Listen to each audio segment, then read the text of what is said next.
Well, welcome back everybody to PoolieMagTV, the raw, unedited, unscripted NUFC fan channel where everybody's got an opinion and nobody's opinion's wrong. So, I'd just like to thank everybody who subscribed to the channel.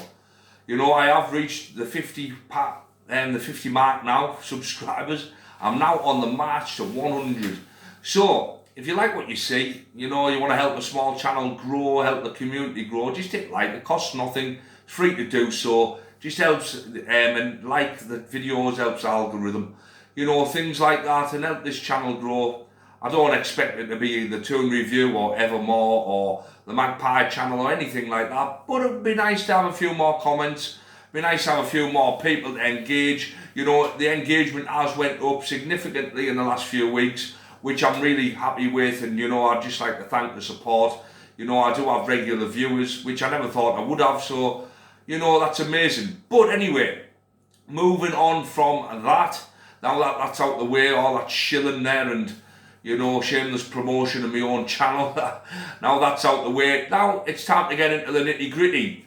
The match reaction from yesterday. Now, this is not going to be a negative. You know, the thumbnail might look negative and the title might sound negative, and obviously there is a little bit of a negativity towards yesterday's performance, but on the whole, I thought it was a great performance. You know, Aston Villa have only lost 4 times at home in about 2 years. You know, and the last defeat was August 2024 at home. You know, so to go there in the midst of what's been going on this summer and to get a 0-0 draw against a very, very good Aston Villa team is no small feat. It's not to be sniffed at. You know, it's not to be sniffed at all. Now, we know the media and everybody else is going to say, well, if Isak had played, we'd have won. We just don't know that. I have a strong feeling that an informed Isak, with the way we played yesterday, would have bagged a couple of goals. We absolutely battered Villa first half. You know, that's one of the best first half performances away from home I've seen in a long time from a Newcastle United team. We looked galvanised, we looked ready. We looked calm, cool, composed on the ball. Our press was on point.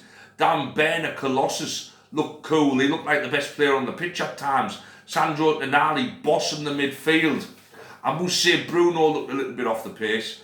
But Harvey Barnes had a good first half. We'll come back to him because his second half wasn't as good. But, you know, we had a threat. Alanga looked sharp. Should have scored in the 3rd minute. Should have buried that opportunity. And he had another opportunity which he mishit, you know, but he looked sharp, he looked good. Gordon put a good shift in. Gordon looked like the Anthony Gordon from a couple of seasons ago. He looks ready, he looks like he's finally got his head out of his arse and recognises that he's at a top club already and doesn't need to go anywhere else. I thought Anthony Gordon was great up front. Obviously, he's not a natural striker, so he wasn't getting into strikers' positions, but, you know, we looked really good.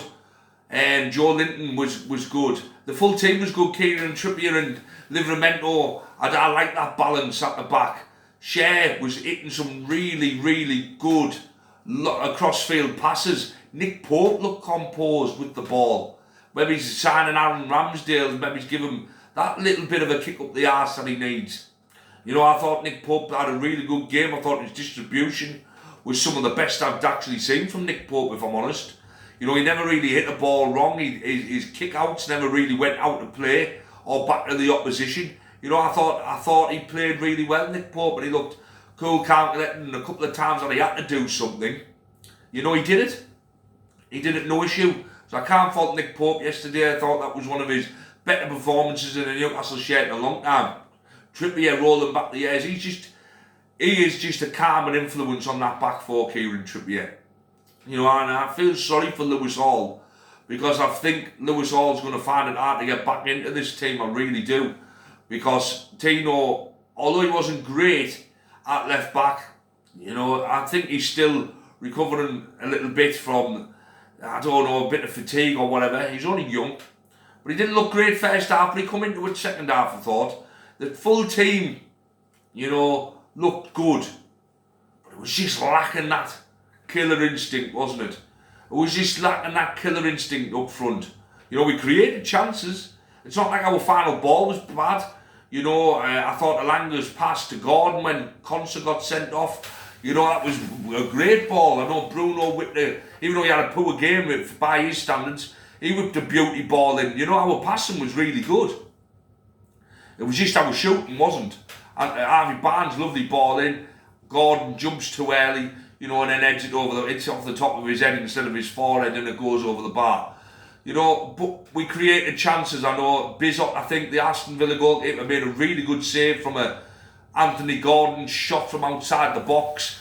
You know, we looked threatening and we looked good, but it was glaring to me, and I think a lot of other Newcastle fans, that we need a striker. We need an out-and-out goal scorer. I can't fault any of the efforts yesterday. I thought Harvey Barnes' second half really dropped off, but he still tried. He tried. I can't fault his effort. Bruno tried. You know, they just weren't good yesterday, them two. I didn't think. I thought Barnes looked decent in the first half, but second half, no, he was falling over, his shots were going, his passing wasn't good, he was giving the ball away. And Bruno, I think he looked off all game, if I'm honest. But, you know, you can't say that they were walking with their heads down and they didn't try. They did try. And that's all I ask for any player who puts on a black and white or an away shirt, you know, to just give your 100% for that day. We all know in life, my 100% today might be better than my 100% tomorrow. But at least if I give 100% both days, I can walk away with my head held high. And so can Harvey Barnes and Bruno. I'm not here to slander any player yesterday. To go there and get a 0-0 draw was a great result. You know, obviously when they went out to 10 men, you're open and you're praying that we start creating some more chances. You know, so that we can get that 1-0 and get this, you know, negativity away from the club. It's not going to go away until Alexander Isak leaves or comes out and apologises or whatever. Until this whole saga's over with, the negativity around outside the club will be there. But inside the club, you can see that together, this is galvanising, and sometimes it takes this to galvanise a team, and it has galvanised them. Anthony Gordon saying we're more together than we ever have been. Dan Bain with similar sentiments. You know, Eddie Howe basically, you know, agreeing with the fans, you know, in a roundabout way. They're saying the fans can chant what they want, and they can. You know, we're hurt by Isak, the way he's done this. It wouldn't be so bad if he'd went about it the right way. You could understand it. Yes, you'd be a little bit miffed and a little bit narked that he wanted to leave, but you get your head round it. You can't get your head round somebody who was dancing and looking jubilant and at the Carabao Cup parade and was doing interviews with Alan Shearer and, you know, practically like saying he was going to be a Newcastle legend, and then all of a sudden he's just boom, gone. I wanted to go. That's what hurts. You know, it's the hypocrisy and the lies and all the other stuff that goes around it. But back to the game anyway, it was glaring to me that we need a striker. Hopefully we get Wissa in, but we need more than Wissa. Willa Sula, the only thing I can say about Eddie that he got wrong was bringing Willa Sula on 10 minutes too late. If he'd have given him 15 minutes instead of 5, I think the Sula, as soon as Gordon went back on the left, and you could see he was a lot more comfortable on the left. I know he said in his post-match interview that he wants to hopefully become a forward as he matures and he gets older. I don't know, you've got a lot to work on, son, but as a left winger, quality, and he looked so much more comfortable cutting in, beating people. Asula is raw, and he's not at the level to be playing him all season. He's just not. But until we find a striker, it gives you much more balance. Anthony Gordon, Elanga and Asula gives you much more balance than Barnes, Gordon and Elanga. For me it does. Now I know Liverpool coming in, our next game, they'll be coming licking their lips if it's Gordon up front or Asula up front. But I just think Asula adds a little bit more, he's a bit more of a natural striker, isn't he, shall I say. You know, he adds a bit more of a focal point, he can hold the ball up, he can get in them striker positions, and then Anthony Gordon do his thing on the left. But we definitely need a striker. You know, I thought Anthony Gordon, I'm not going to do merit stars like Craig Hope or player ratings. I'm just going to free flow things. But what I will do is man of the match, not player of the match, man of the match. And my man of the match was Anthony Gordon. Close second was Elanga, but I thought Anthony Gordon was great yesterday. He looked up for it and he looked ready. And that's the Anthony Gordon we need this season. But we just need him on the left and not up front. But well done for putting in a shift in, son, because you did put a shift in yesterday, and so did the full team. I can't fault any of them. Like I said, Harvey Barnes second half, Bruno most of the game, but they tried, and that's all you can ask for. Going away from home against Aston Villa and getting a 0-0 draw. Villa are one of the best teams in the league at home, and with what's been going on, for us to have that siege mentality and take it to them. The people that can go on about how bad Villa were all they want. I don't care. We made them bad by playing the way we did in that first half. And that's all I've got to say about that. But, as I keep going back to, it's glaring we need a striker. And hopefully we have a striker in for the Liverpool game. But on the whole, really good performance yesterday. You know, I'd give it a 7.5 out of 10. You know, I thought we did really, really well. You know, second half we dropped off a little bit. But, you know, first game of the season, out the way now. Point on the table, clean sheet, you know, and move on to hopefully getting a striker in, because that's what we need. We are one striker away from being, well, two strikers away, I think, but one striker for now away from being a very, very, very capable team in this league. Because I think if we'd have had Wissa up front, and forget Isak, if we'd have brought Wissa in before now, we'd have won that game. We would have won that game. Wissa is more than capable of winning that game for us.